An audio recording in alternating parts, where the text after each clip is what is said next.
Assalamu alaikum. My name is Ahmed Raza, working as an IELTS and PT instructor at Edify Group of Companies.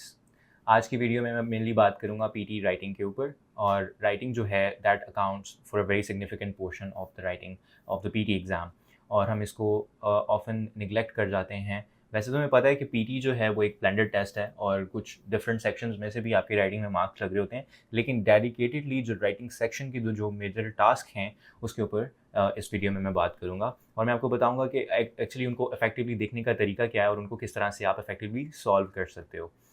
सबसे पहले start करते हैं formatting से। Format समझ लेते हैं ओवरऑल इसका क्या है स्ट्रक्चर और कितने टास्क हैं और फिर उसके बाद हम टिप्स की तरफ मूव करेंगे।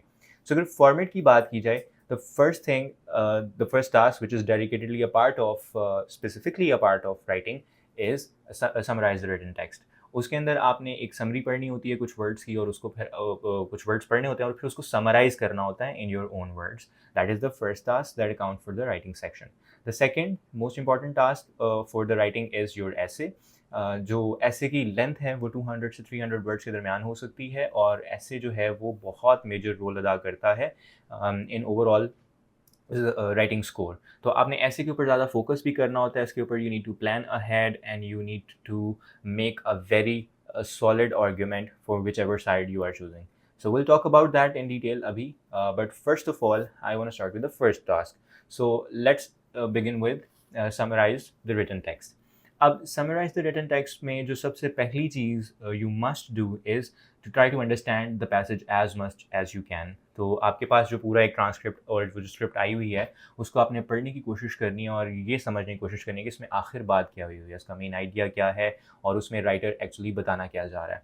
जितनी आपकी रीडिंग कॉम्प्रीहेंशन अच्छी होगी, यानी कि जितना आप उसका मीनिंग समझ सकोगे और उसका ओवरऑल थीम समझ सकोगे, उतना ही ज़्यादा आसानी होगी आपको उसकी समरी लिखने में।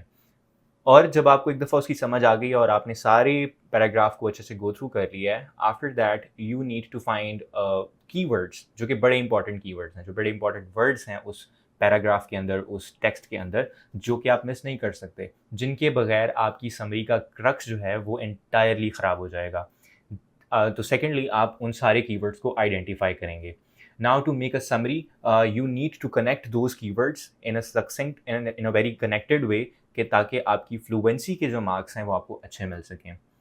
और याद रहे कि कोई भी राइटिंग जब हम टास्क कर रहे होते हैं, चाहे वो आइल्ट्स का राइटिंग टास्क हो, पीटी का राइटिंग टास्क हो या फिर किसी भी इंग्लिश लैंग्वेज टेस्ट का वो राइटिंग टास्क होता है, तो राइटिंग में एक जो इम्पॉर्टेंट फैक्टर होता है वो फ्लुएंसी का फैक्टर होता है कि आपके जो डिफरेंट पैराग्राफ्स हैं वो कितने वेल कनेक्टेड हैं। बट इस केस के अंदर चूँकि हम एक ही पैराग्राफ के अंदर सारी बात कर रहे हैं, सो आपको उतना ज़्यादा उसका मसला आने वाला नहीं है।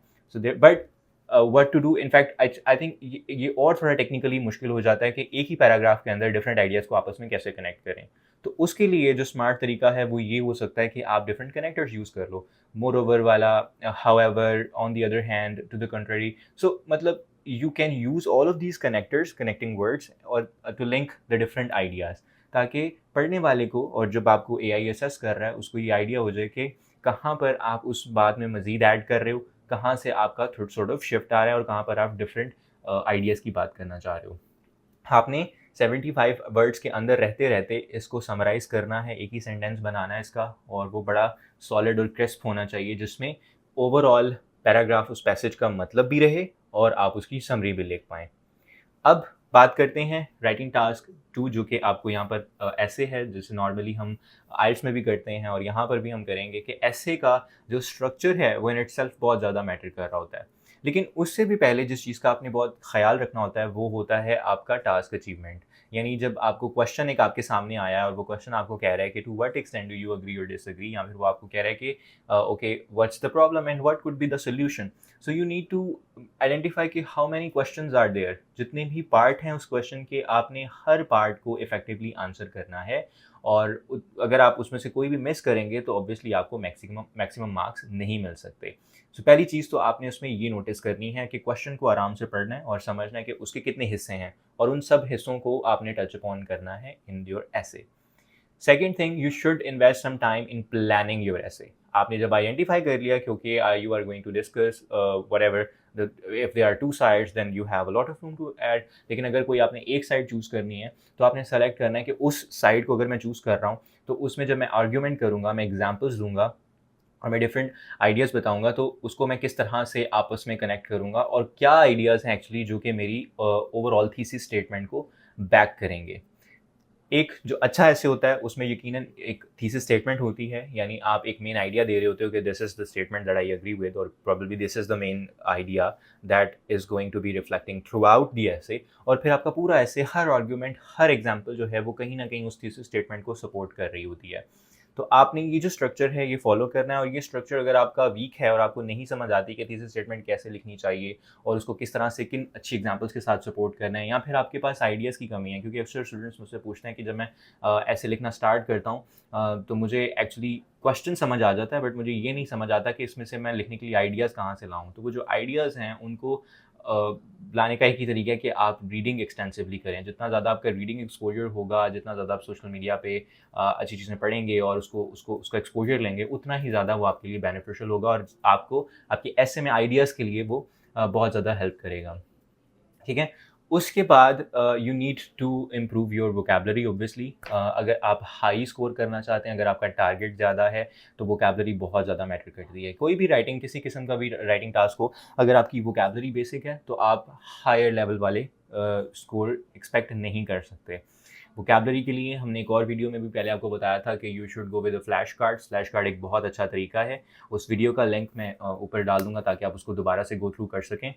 इसके अलावा once again reading is also going to help you with the vocabulary as well. And lastly, and the most important one, once again it's a very valuable thing, that you should be very careful about the grammar. तो आप ज़रा ऐसे लिख रहे हो, आप एक intellectual academic गुफ्तगू कर रहे हो और उसको एक्सप्लेन कर रहे हो, अपनी बात को कन्वे कर रहे हो, तो उसकी ऑब्वियसली उसमें ग्रामेटिकल एरर्स के चांसेस बिल्कुल ज़ीरो होने चाहिए। आपने कोशिश करनी है कि मिनिमम एरर हों आपके। और अगर कोई ऐसा वर्ड जो कि मुश्किल वर्ड आपको याद है, लेकिन आपको ये नहीं पता कि उसको सेंटेंस में किस तरह से प्रॉपर्ली यूज़ करना है, तो अवॉइड करें उसको यूज़ करने से। उसकी बजाय कोई बेसिक वर्ड यूज़ कर रहे हैं, लेकिन ये ज़रूर इस बात पे ज़रूर फोकस करें कि वो जब सेंटेंस में यूज़ हुआ हो तो वो ग्रामेटिकली करेक्ट हो। ठीक है? This was all that I wanted to share with you guys about the writing task of the PT. I hope this video was helpful. If you want to know more about such informative videos, then you can watch our other videos. And thank you so much for your time.